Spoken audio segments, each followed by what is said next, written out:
সখী বুজিবা কথাও যেন অনায়াসে তুজু ৰূপক ৰূপক নাও কেন বিধি ধ্যান কত বিধৰংগতা অংগতাৰ ইটো কথা মুহুক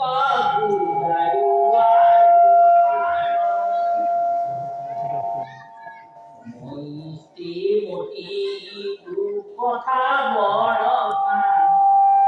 সুখে বুজু যেন মতে গুৰু ভগৱান কৃষ্ণ।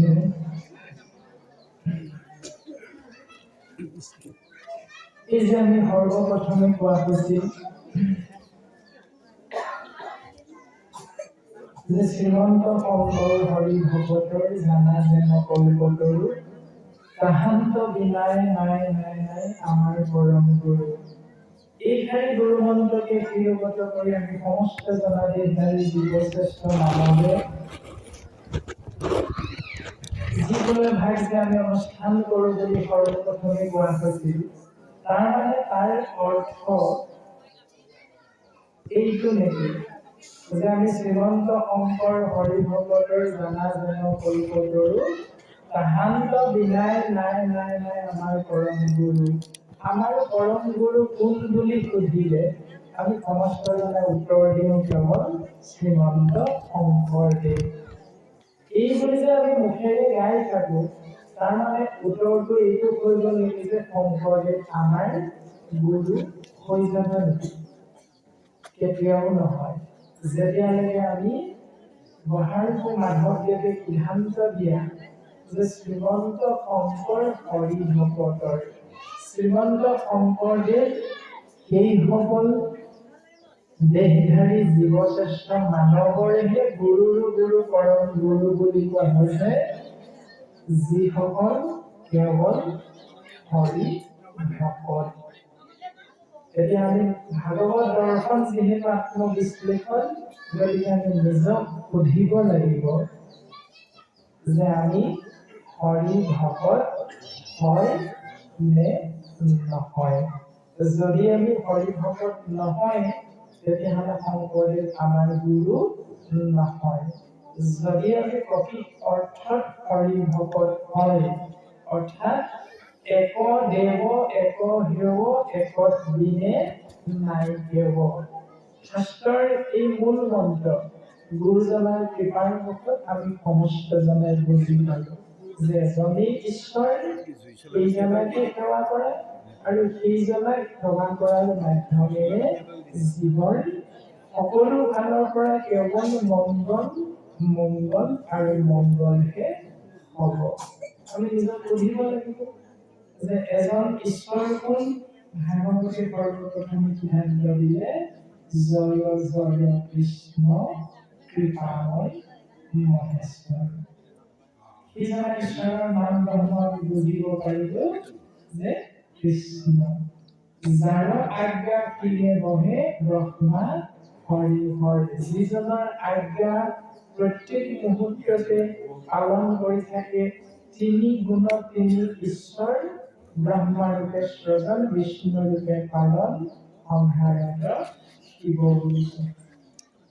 এই তিনিজন সতৰ ৰজতম তিনি গুণৰ মাজত আবদ্ধ হৈ থকা আপোনাৰ মোৰ সাধাৰণ জ্ঞানৰ দৃষ্টিৰে আমি বুজি পাওঁ এই তিনিজনো একোজন ঈশ্বৰ। সেই ভাবি আপুনি মই যদি এই তিনিজনকেই সেৱা পূজা কৰি থাকো, তেতিয়াহ'লে আমিও যিহেতু গুণৰ মাজত আবদ্ধ হৈ আছো আৰু সেই তিনিজনো যিহেতু গুণৰ মাজতে আছে, তেতিয়াহ'লে গুণময়ত থকা জীৱ হিচাপে গুণময়ক ভজনা কৰি থাকিলে আমি নিৰ্গুণৰ ফালে অৰ্থাৎ পৰম ব্ৰহ্মৰ ফালে কেতিয়াও ধাৱমান হ'ব নোৱাৰো। সেইকাৰণে শাস্ত্ৰই সিদ্ধান্ত দিছে, হে কৃষ্ণ তুমি মাত্ৰ চৈতন্য স্বৰূপ নিত্য সত্য শুদ্ধ জ্ঞান অখণ্ডিত, আগৰ যতে কৰিছো তোমাৰ বিনোদৰো চৰাচৰ মায়াৰে কল্পিত। তজু গুণ নাম হৰি কেৱল নির্গুণ মাত্র। তোমার নামহে প্রভু কেবল নির্গুণ, আমার সমস্ত গুণময়। সেইটোকে আমি সমস্ত গুণময়। এতিয়া গুণময় থাকি যদি নিৰ্গুণ নাম আৰু শ্ৰৱণ কীৰ্তন নকৰি গুণময় কৰ্মবিলাক কৰি থাকো, তেতিয়াহ'লে আমি নিৰ্গুণ পৰম ব্ৰহ্মৰ কাষলৈ যাব নোৱাৰিম। এতিয়া আজি যে আমি সামগ্ৰিকভাৱে আমি যে যিকোনো ভাগ অনুষ্ঠানৰ অন্তৰ্ভুক্তি হৈ ঈশ্বৰ সেৱা কৰোঁ, তাৰ মানে আমি কোনোবা মংগল বিচাৰো নেকি? নিবিচাৰো। আমি সকলোৱে কেৱল মংগল বিচাৰো। মংগল বিচাৰো কাৰণে আমি সমস্তজনে এই বুলি কওঁ, ও কৃপাৰ সাগৰ দৈব কি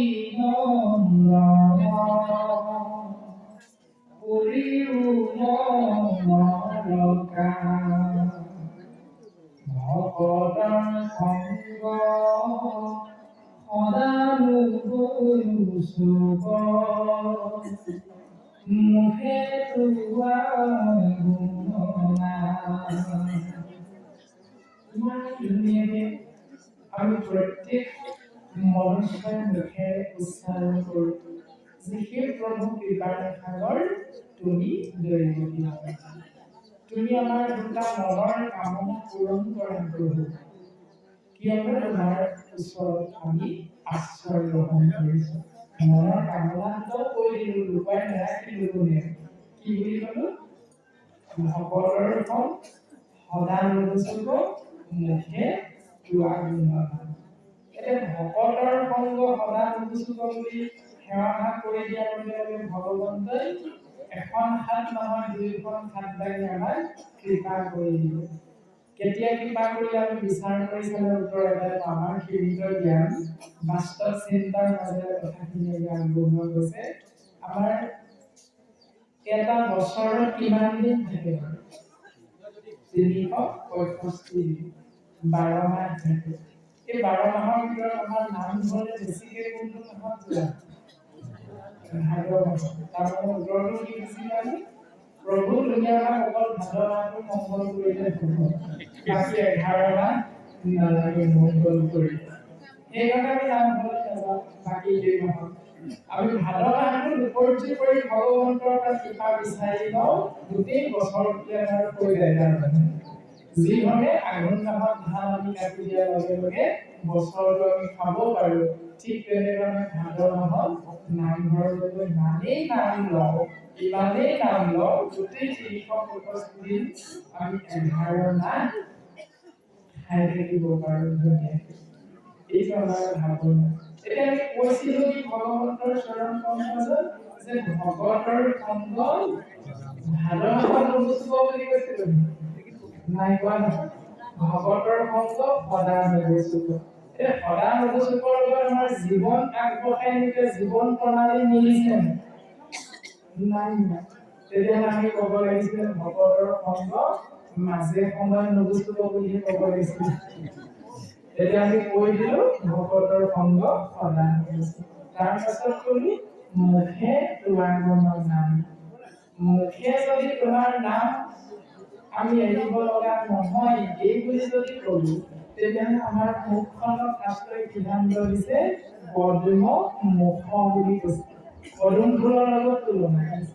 এই পদুম ফুলৰ লগত তুলনা কৰা মুখখনক আমি ক'ত কেনেধৰণে ব্যৱহাৰ কৰিছোঁ নিজক সুধিব লাগিব। মুখেৰে আমি কেৱল তোমাৰ নামহে উচ্চাৰণ কৰিবলৈ সুবিধা পাওঁ যেন বুলি প্ৰভুৰ চৰণত কৃপা বিচাৰিছিলোঁ। প্ৰভুৱে কৃপা কৰি দিলে এটা মানৱী জনম দি দিলে হয়। জনমটো দিয়াৰ পাছত আমাক শাস্ত্ৰই সিদ্ধান্ত দিলে এই নামে যিটো বাক্যে নাই নাম কৃষ্ণৰ চৰিত্ৰ উচিষ্ট বৰ্তটো কৰি সিটো অপবিত্ৰ। আমি নিজেহে কৈছিলোঁ ভগৱন্তৰ ওচৰত গৈ, ভগৱন্তই আহি কোৱা নাই তুমি এই বুলি মোক ক'লে মই তোমাক কৃপা কৰিম। এই বুলি কাৰোবাৰ নামত কৈছে নেকি? নাই কোৱা। আমি নিজেহে ভগৱন্তৰ ওচৰলৈ গৈ আমি মনৰ ভাৱনা প্ৰকাশ কৰিছিলোঁ, প্ৰভু মুখেৰে তোমাৰ গুণ নাম যাতে এৰিব লগা নহয়। এতিয়া ভাগৱতে আমাক বিশ্লেষণ কৰিবলৈ এটা সুবিধা দিলে যে যিটো বাক্যে নাই নাম কৃষ্ণৰ চৰিত্ৰ উচ্ছিষ্ট গত্যটো কৰি সিটো অপবিত্ৰ। ৰাতিপুৱা শুই উঠিলো, পুনৰ ৰাতি আমি 10 বজাত বিচনাত পৰি। এতিয়া ভাবোচোন নিজক যে ই 15 ঘণ্টা বা 14 ঘণ্টা সময় আমি কিমান মানুহক লগ পালো, কিমানখিনি মানুহক লগ পালে আমি কি কি কথা পাতিলো। এই পাতি থকা কথাখিনিৰ ভিতৰত যিবিলাক বাক্য কৃষ্ণ নাম আপুনি মই সংযুক্ত কৰিব নোৱাৰিলো, সেই বাক্যবিলাক ইমানেই লেতেৰা বুলি কৈছে সিদ্ধান্ত দিলে উচ্ছিষ্ট গত্ৰত কৈও। উচ্ছিষ্ট মানে এৰেহা, গত্ৰ মানে গাত। যি স্থানত আপুনি মই খাই এৰি থৈ যোৱা এই লেতেৰাখিনি গৈ পেলাই দিওঁ, সেই গাতটোতকৈও আপুনি মই উচ্চাৰণ কৰা বাক্য য'ত কৃষ্ণ নাম নাই লেতেৰা বাক্য বুলি কৈছে। গতিকে আমি সৰ্বপ্ৰথমেই চাব লাগিব এই যে বিশ্ববিদ্যালয়, ভাল বিদ্যালয়খনত নাম লগালেই আমি ভাল ছাত্ৰ নহবও পাৰোঁ। গতিকে আমি তেনেধৰণে চিন্তা কৰিব লাগিব। বাকীখিনি মই বেয়া বিদ্যালয়খনৰ কথা বেলেগেই, কিন্তু ভাল বিদ্যালয়ত নাম লগালেই যে আমাৰ গোটেইখিনি হ'ব, এইটো আমি সৰ্বপ্ৰথমে কিন্তু নিজক বুজিবলৈ চেষ্টা কৰিব লাগিব। যিটো বাক্যে আচল গুণ নাম মাধৱৰ, যি বাক্যত ঈশ্বৰ কৃষ্ণৰ নাম গুণ যশ প্ৰকাশমান হৈ থাকে, সেই বাক্যে সৰল পাপ জনসমূহৰ, সেই বাক্যইহে জীৱৰ কল্যাণ সাধন কৰে।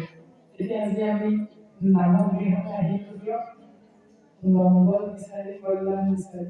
এতিয়া ইয়াত অকল্যাণযুক্ত কিবা কথা ওলাই আছে জানো? নাই। ইয়াত কেৱল ভগৱন্তৰ গুণজন প্ৰকাশমান হৈ আছে। এই গুণজন প্ৰকাশমান হৈ থকা স্থানলৈ আহিছো কিয়? আমি গৃহে গৃহে জীৱবিলাক কৰ্মবন্ধনৰ মাজত বান্ধি থৈ আছিলো।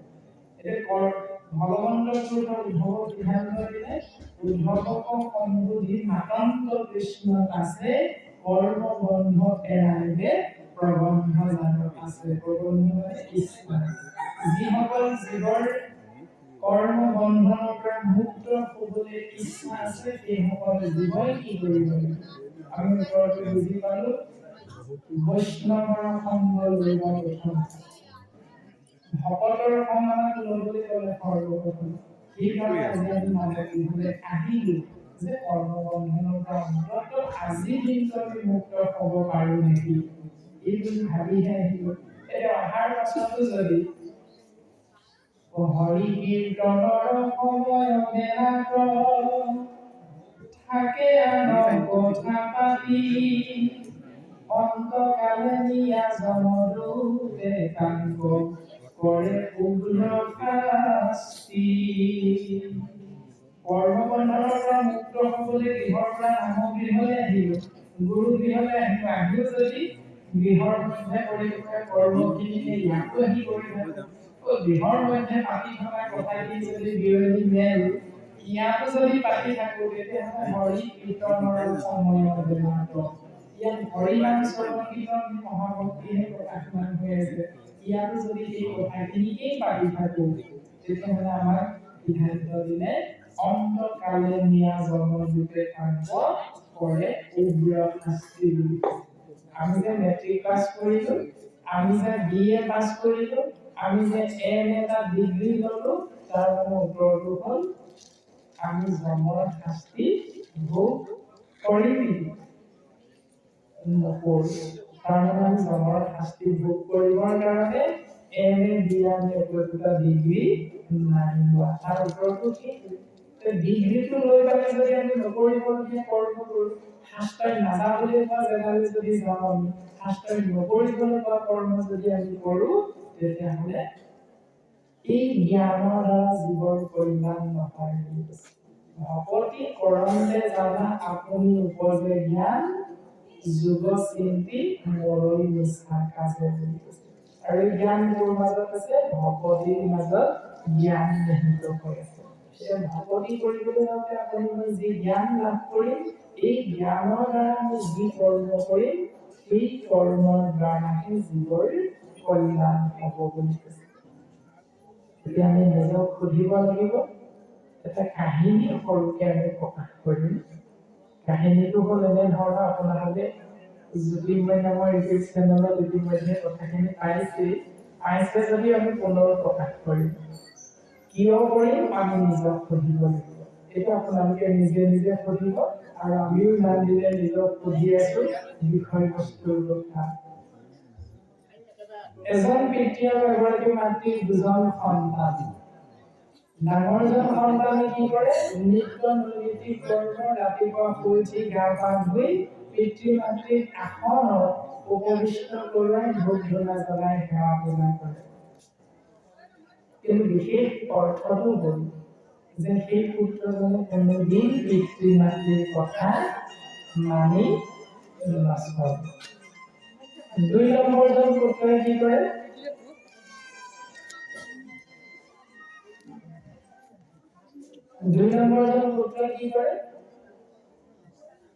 ডাঙৰজন পুত্ৰৰ নিচিনাকৈ গা পা ধুই উঠে, কিন্তু পিতৃ মাতৃৰ সন্মুখত ধূপ ধূনা জ্বলাই সেৱা নকৰে।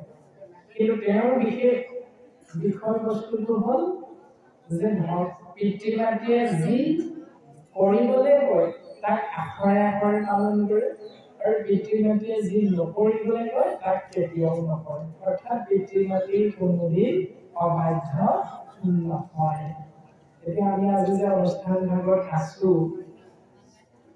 আমাৰ দৃষ্টিগোচৰ হৈছে যে আমি ইয়াত কমকেও ৯৫% আমি পিতৃ মাতৃয়ে উপস্থিত হৈ আছো। আছোনে বাৰু? আছো। এতিয়া আমি নিজক সুধিম যে পিতৃ মাতৃ হিচাপে আমি দুজন পুত্ৰক কোনজনক ভাল পাওঁ? পিতৃ মাতৃৰ কথা মানে আমাৰ কথা মানি চলাজনক নে আমাৰ কথা নমনাজনক? এতিয়া আপোনালোকৰ ঘৰতো দিব লাগিব। দিবনে? মানি চলাজনক। আপুনিহে ভাল পায় নে সকলোৱে পায়? সকলোৱে পায়নে নাপায়? পায়।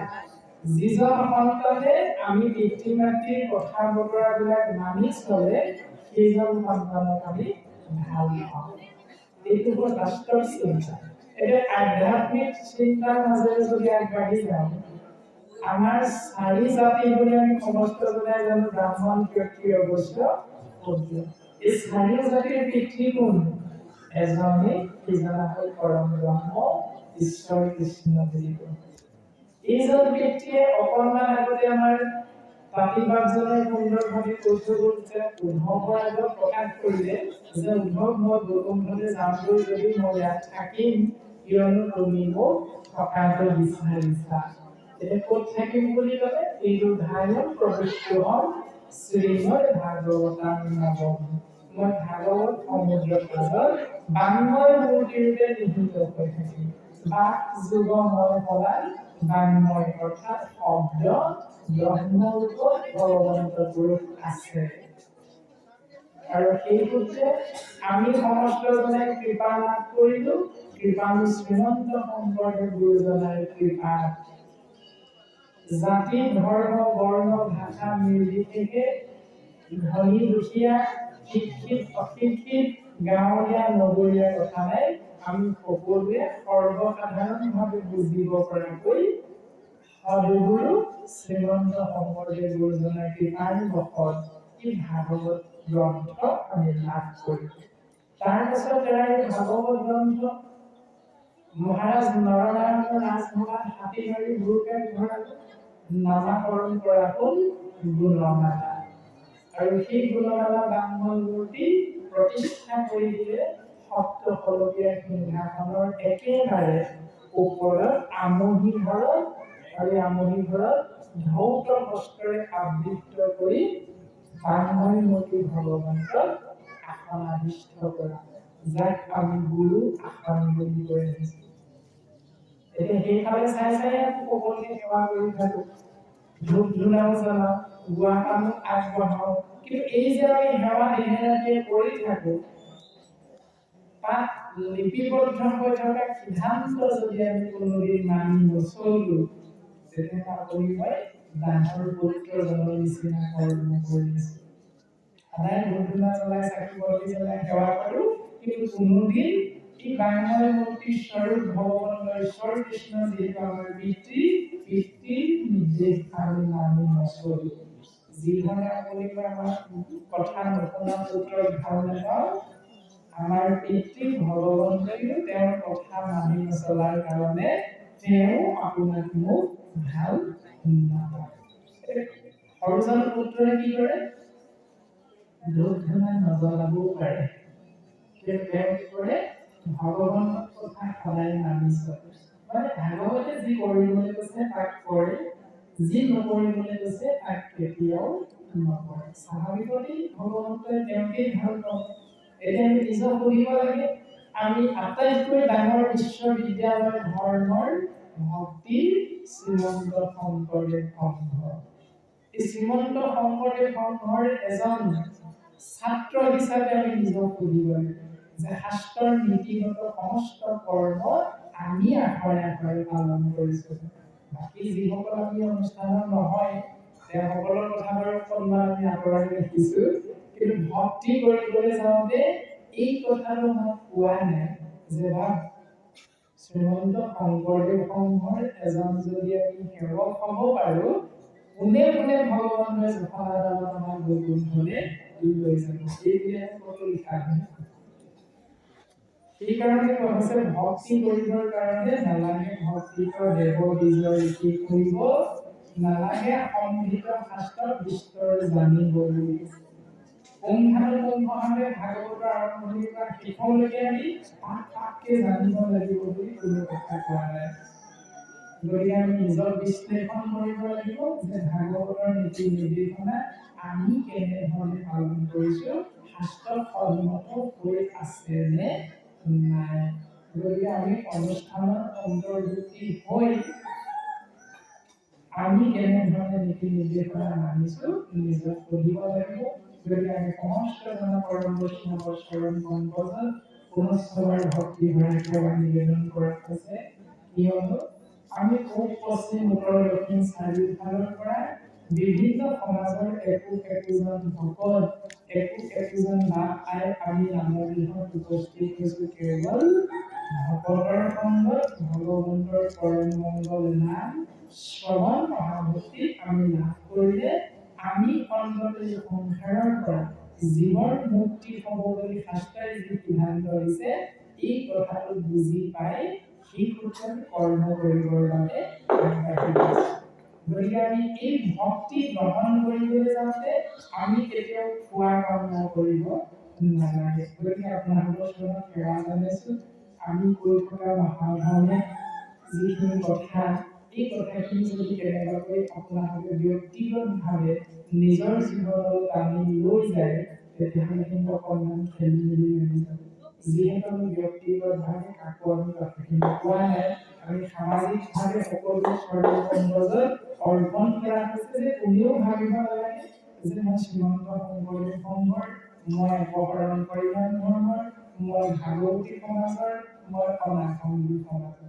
মাত্ৰ আমি নিজক বিশ্লেষণ কৰিব লাগে, কপিল ভগৱন্তই মাতৃ দেৱকুটিক কেনেধৰণে ভক্তি জ্ঞান প্ৰদান কৰিছে, এই জ্ঞান আমি কেনেকৈ ল'ব লাগে, সেইমতে আমি নিজৰ জীৱন আগবঢ়াই নিব লাগে। এইটো আমি চিন্তা কৰিলে হৈ যাব। তাৰ পাছত অকণমান আগলৈ গৈ আমি চিন্তা কৰিম কি যে আমি আমাৰ গৃহৰ মধ্যে শাস্ত্ৰসন্মত নীতি নিৰ্দেশনা মানি চলিছো। যদি নাই মনা আপুনি মই শুদ্ধটো বুজি পালো, বুজি পোৱাৰ পাছত আমি গাঁৱৰ মাজলৈ ওলাই যাম। গাঁৱৰ মাজলৈ ওলাই গৈ গাঁৱৰ দেউতাসকলৰ লগত আলোচনা কৰিম। আলোচনা কৰি আমি বিষয়টো উপস্থাপন কৰা হ'ব যে ভাগৱতে এনেকৈ কৈছে, আমাৰ এখন সমাজত এইকেইটা নিয়ম চলি আছে, আমি এইকেইটা নিয়ম শুদ্ধ কৰিব লাগে। এই বুলি এখন আলোচনা চক্ৰ পাতি লৈ সেই আলোচনা চক্ৰৰ আমি সিদ্ধান্ত ল'ব লাগিব। যদি আপোনাৰ সিদ্ধান্ত আমাৰ সিদ্ধান্ত যদি গাঁৱৰ বাকীসকলে মানি নচলে, তেতিয়াহ'লে আপুনি মই নিজৰ পথ নিজে ল'ব। এই পথটো আমি ল'বলৈ যাওঁতে তেতিয়া বিশ্লেষণ কৰিম যে শাস্ত্ৰসন্মত সিদ্ধান্ত কোন সমাজত আপুনি মই দেখিবলৈ পাইছো? যদি শ্ৰীমন্ত শংকৰদেৱ সংঘৰ মাজত নীতিবিলাক দেখা পাইছো, তেতিয়াহ'লে পলম নকৰি সেই অনুষ্ঠানত আমি অন্তৰ্ভুক্তি হ'ব লাগিব।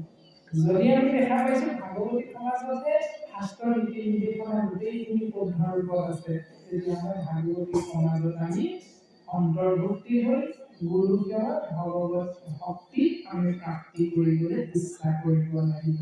এইটোহে আমি ভাবিব লাগিব। বিশ্লেষণ আমি এইটোহে কৰিম যে আমি কেনেধৰণে শাস্ত্ৰই ভক্তি কৰিবলৈ কৈছে, আমি কেনেধৰণে কৰি আছো।